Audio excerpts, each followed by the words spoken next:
ধরনের সংগ্রামে আমরা সামিল হয়েছি।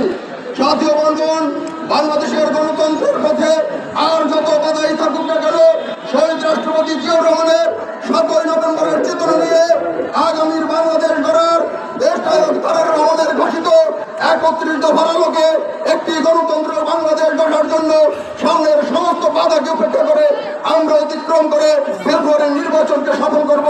এই আহ্বান জানিয়ে সকলকে ধন্যবাদ জানিয়ে শেষ করছি। আসসালামু আলাইকুম।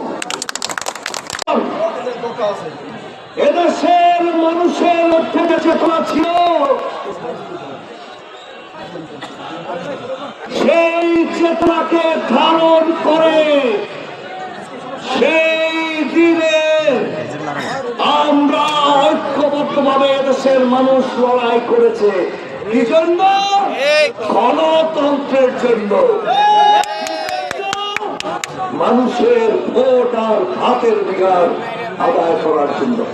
জিয়াউর রহমান দেশের মানুষকে সেই ভোট আর ভাতের অধিকার দিয়েছে, ঠিক কিনা?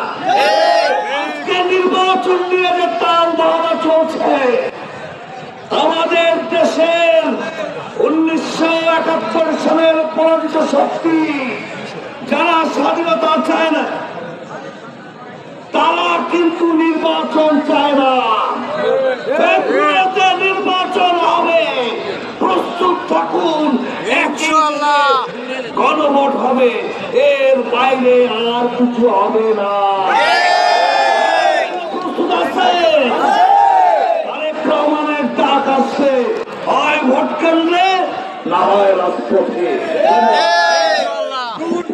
আলমগীর ভাই, আমরা তোমায় ভুলি না। আমাদের